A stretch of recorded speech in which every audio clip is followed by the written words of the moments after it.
The Court of Appeal determined today that medical students graduating from the SAITM private medical college in Malabay have the right to provisionally register with the Sri Lanka Medical Council.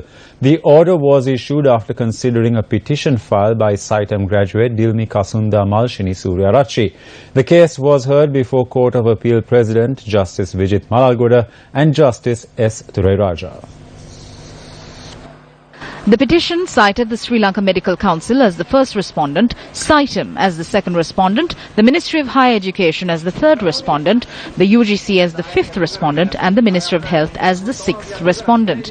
Court held that the petitioner has a legal right for the performance of a legal duty from the first respondent, the Sri Lanka Medical Council, to provisionally register her under Section 29(2) of the Medical Ordinance as amended, since she has fulfilled the necessary requirements under the said ordinance.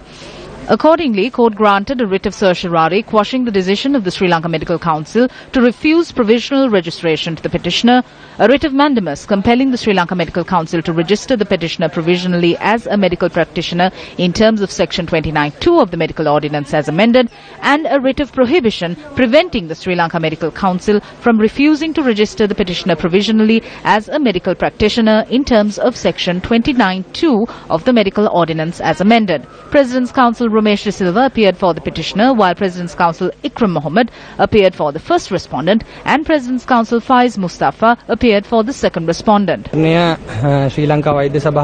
Court determined that the Sri Lanka Medical Council should grant us provisional registration.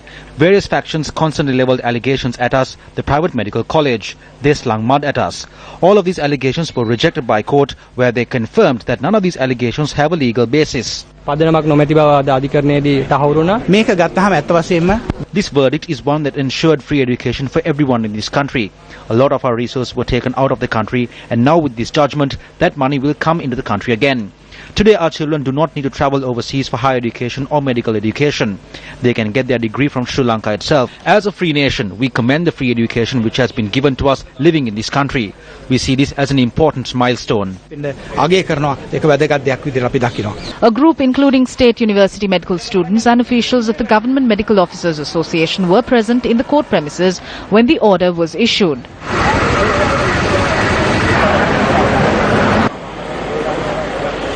Meanwhile, another group staged a silent protest close to the court complex.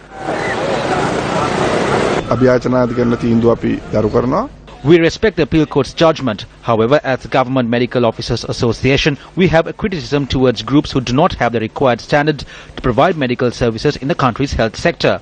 The GMOA is one of Asia's most powerful trade unions with 106 branches to its name.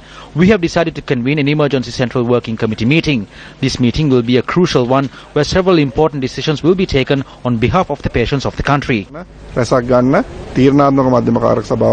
Meanwhile, several protest movements were held this afternoon in areas including the National Hospital in Colombo.